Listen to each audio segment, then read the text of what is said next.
Amerika sengaja meninggikan suku bunga acuan Amerika. Apakah karena Menteri Keuangan Purbaya Yudi Sadewa menolak tawaran pinjaman dari Dana Moneter Internasional IMF dan Bank Dunia dengan nilai sekitar 428 triliun rupiah hingga 685 triliun rupiah atau setara dengan 25 miliar dolar hingga 40 miliar dolar itu?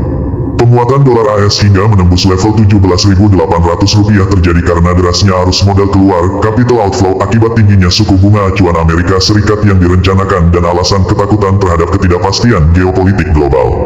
Kondisi ini sengaja untuk memicu fenomena overshooting, untuk memaksakan rupiah melemah jauh lebih dalam dari proyeksi nilai fundamentalnya.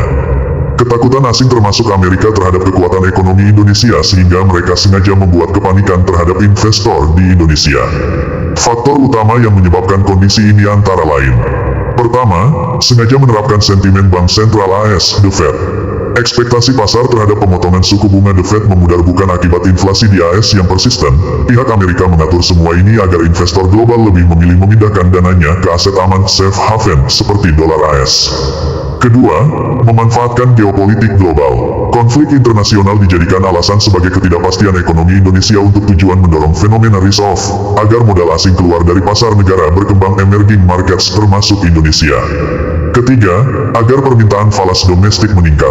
Perlu diketahui bersama bahwa pemerintah kita Indonesia menekan impor secara masif untuk mencapai kemandirian, melindungi industri domestik, dan menjaga devisa.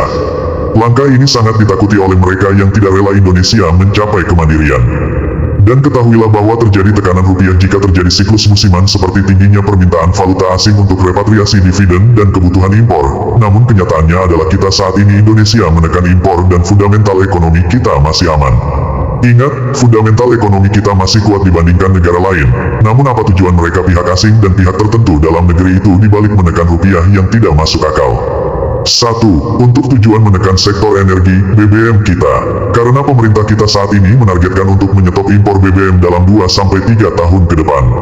Strategi ini mencakup program elektrifikasi nasional, penghentian pembangkit listrik tenaga diesel PLTD, peningkatan kapasitas kilang domestik, serta percepatan program biodiesel menuju B50. 2. Untuk menghambat hilirisasi sektor pangan kita agar devisa kita hilang.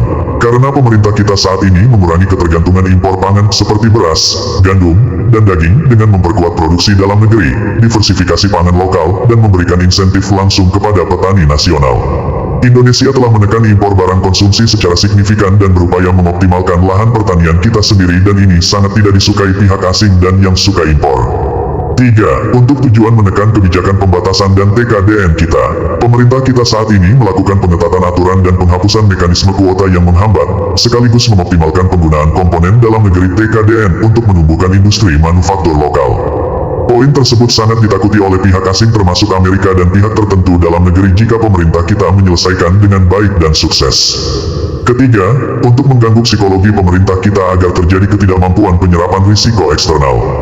Tujuan mereka asing dan pihak tertentu dalam negeri menekan rupiah adalah agar sektor keuangan kita terpaksa menanggung risiko penuh karena penyesuaian harga energi global jika tidak sepenuhnya ditransmisikan ke sektor domestik seperti kebijakan menahan harga BBM.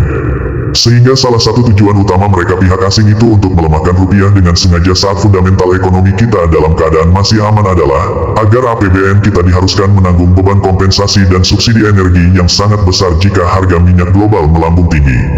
Karena jika terjadi kompensasi dan subsidi besar-besaran maka itu dianggap oleh pihak asing dan orang tertentu dalam negeri akan mengira bahwa dapat mengacaukan psikologi pemerintah kita sehingga tata kelola keuangan kacau.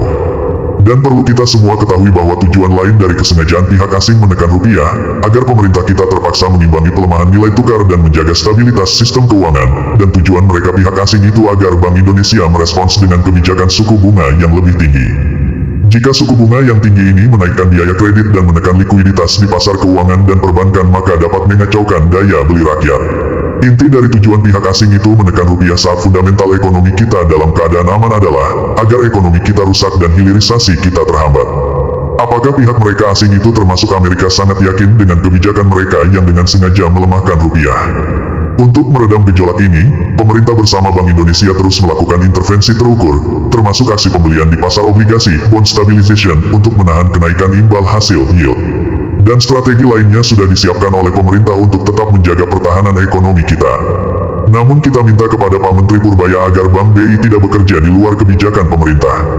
Bravo Pak Presiden Prabowo yang kami hormati, bravo Pak Menteri Ketahanan Pertanian, bravo Pak Menteri Kenan Purbaya, bravo Pak Menteri Pertahanan. Sungguh Allah yang maha bijaksana dan maha penolong pasti akan menolong pemimpin yang jujur, adil, amanah, dan sabar dalam mengurus rakyatnya. Pertolongan ini merupakan janji Allah bagi para pemimpin yang menegakkan perintah Allah serta menjauhi larangan Allah, menjaga hak Allah tauhid kepada Allah dan menunaikan kewajibannya kepada umat rakyat NKRI. Ya Allah, bimbinglah para pemimpin kami kepada kebaikan. Ya Allah, berilah mereka keberhasilan dalam apa yang terbaik bagi mereka dan bagi rakyat serta kaum muslimin. Ya Allah, bantulah mereka untuk melaksanakan kewajiban mereka sebagaimana yang telah Engkau perintahkan kepada mereka, ya Tuhan semesta alam. Ya Allah, jauhkanlah mereka dari penasihat-penasihat jahat dan perusak, dan dekatkanlah mereka kepada penasihat-penasihat yang saleh dan tulus untuk kepentingan rakyat NKRI, ya Tuhan semesta alam. Amin. Jadi selama bond market terkendali, kemauan investor untuk asing ya, utamanya untuk melakukan investasi dan domestik juga di bond kita akan terjaga juga. Kita sudah mulai melihat aliran masuk modal asing ke pasar obligasi kita. Dan ke depan akan ada tindakan pemerintah lagi yang membantu nilai tukar rupiah dengan lebih signifikan.